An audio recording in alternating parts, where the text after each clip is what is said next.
Assalamualaikum warahmatullahi wabarakatuh. Selamat pagi juga pada teman-teman yang saya sayangi.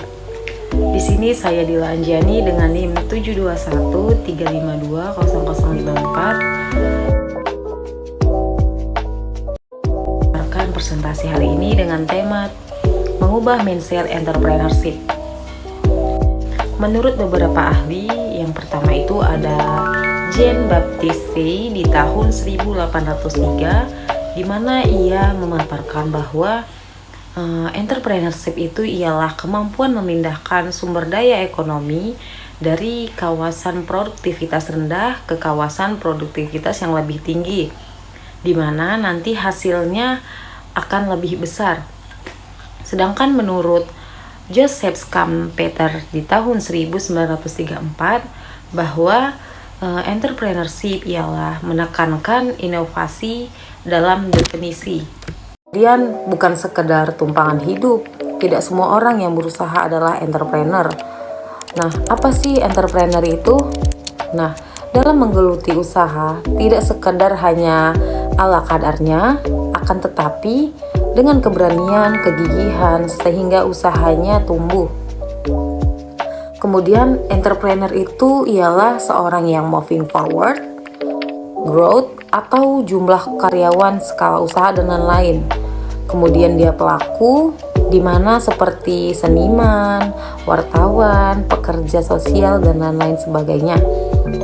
Terus siapa saja yang penting bertumbuh pada fondasi pertumbuhan, dan konsep apa sih dalam entrepreneurship itu? Misalnya bisnis entrepreneur, techno entrepreneur, social entrepreneur, dan banyak lain. Nah, kemudian seorang entrepreneur itu harus bersahabat dengan ketidakpastian, di mana karakter utama wirausahawan adalah persahabatannya yang kental dengan ketidakpastian. Kemudian tak ada penghasilan tetap kecuali sudah stabil, fasilitas harus dibayar dari uang yang dicari sendiri. Nah, kemudian itu tahap awal serba kesulitan. Nah, itulah yang dianggap sebagai tantangan. Nah, terus tidak banyak orang yang bersahabat dengan kepastian. Misalnya, bisa saja tersesat di lembah ketidakpastian.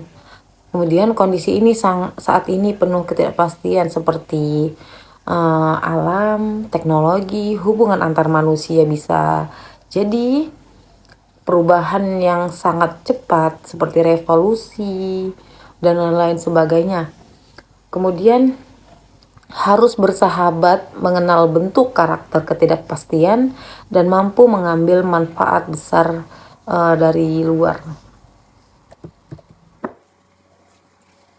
Kemudian dalam profesi pekerjaan, yaitu misalnya di sarjana di masa lalu, memilih sebagai pekerja dengan harapan jadi manajer, seperti gaji kecil, asal tetap atau pasti, kenaikan jabatan, bisa pindah bekerja, posisi lebih baik, gaji dan tunjangan, baik untuk anak maupun istri. Kemudian menjalankan usaha yang real, bukan spekulatif. Semisal usaha real itu yaitu didasarkan motif